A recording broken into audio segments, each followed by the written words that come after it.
¿Qué tal? Bienvenidos. Hoy vamos a entrarle de lleno a una de las batallas de ideas más feroces y la verdad más importantes de la historia, la lucha por definir qué es la Trinidad. Y créanme, esto no fue un simple debate de gente aburrida, no, fue una verdadera forja que le dio forma a una de las creencias centrales para miles de millones de personas.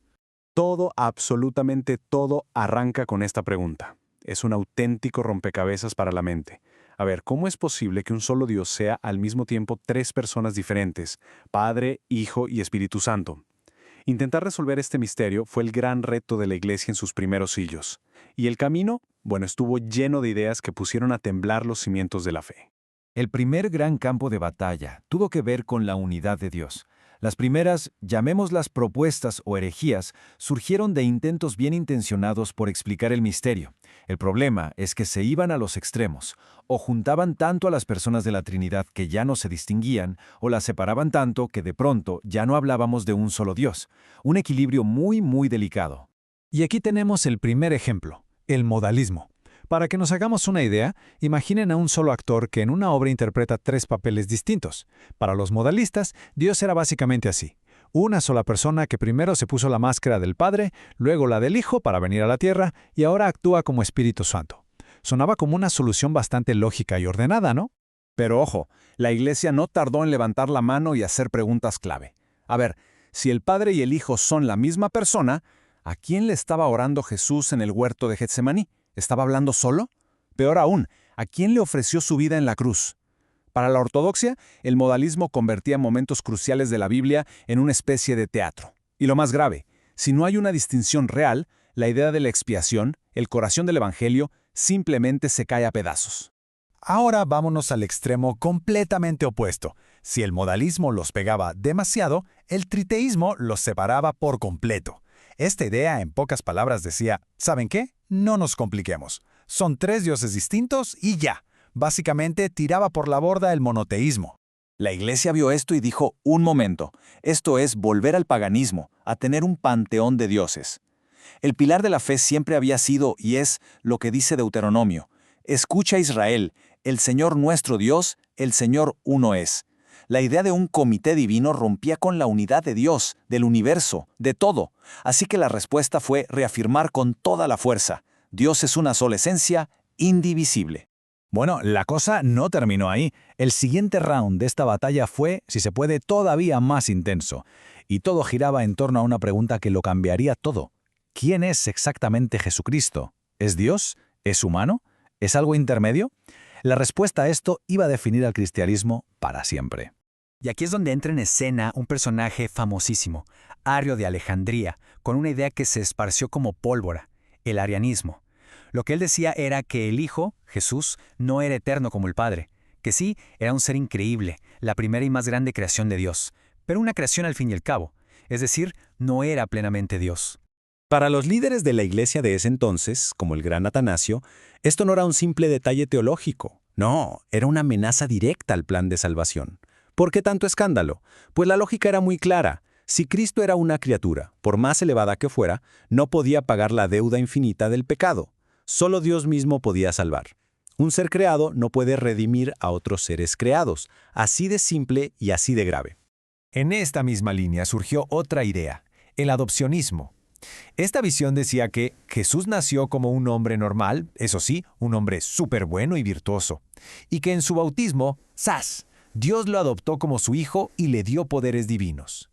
Era una forma de mantenerlo muy humano, pero claro, le quitaba toda su divinidad eterna desde el principio.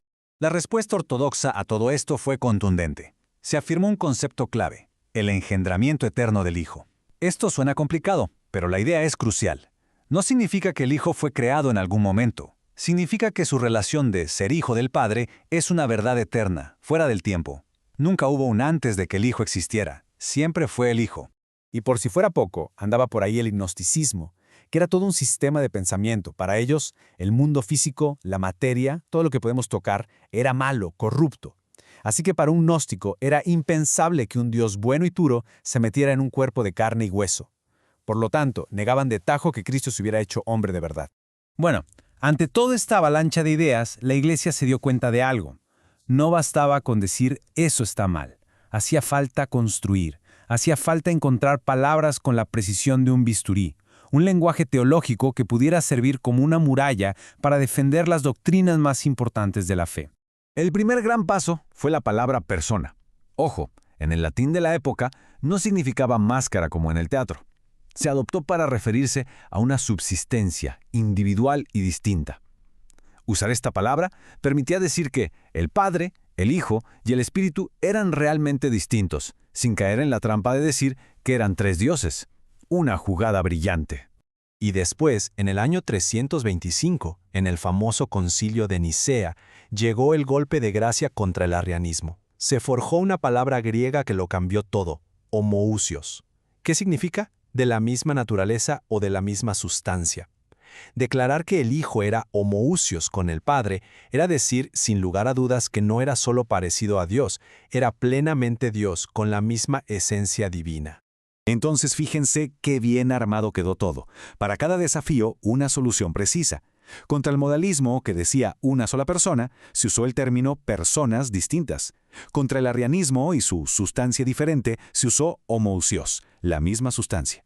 Y contra cualquier idea de que el Hijo era inferior, se estableció la igualdad ontológica, iguales en su ser, aunque con roles diferentes. Un verdadero arsenal de precisión teológica. Y claro, todas estas discusiones tan intensas y estas palabras tan cuidadosamente elegidas no se podían quedar en los libros de los teólogos. Había que bajarlas a la gente, codificarlas en declaraciones de fe que sirvieran como guía para las generaciones que venían. El resultado de todo esto lo podemos ver hasta hoy. De ahí salieron los grandes credos como el credo niceno y el atanasiano. Estos documentos no solo crearon un lenguaje oficial para hablar de la Trinidad, sino que se convirtieron en la gran defensa de la fe contra las filosofías paganas y, en esencia, protegieron lo que ellos consideraban la médula, el corazón mismo de la fe cristiana.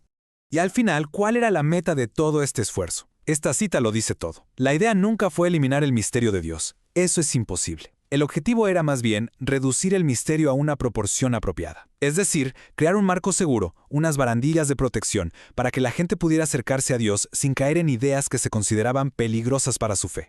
Así que, como hemos visto, esta lucha nunca se trató de ganar discusiones intelectuales por puro orgullo. Tenía que ver con algo muchísimo más profundo. Definir la naturaleza misma de Dios y, por lo tanto, la manera en que la humanidad podía ser salvada. Las respuestas a estas preguntas son, literalmente, el ADN del cristianismo histórico. Las palabras que se pelearon y se pulieron en estos debates antiguos le dieron forma a una fe durante 2000 años. Y eso, inevitablemente, nos deja con una pregunta flotando en el aire para reflexionar. ¿Qué palabras, qué ideas y qué debates están dándole forma a nuestras creencias hoy en día?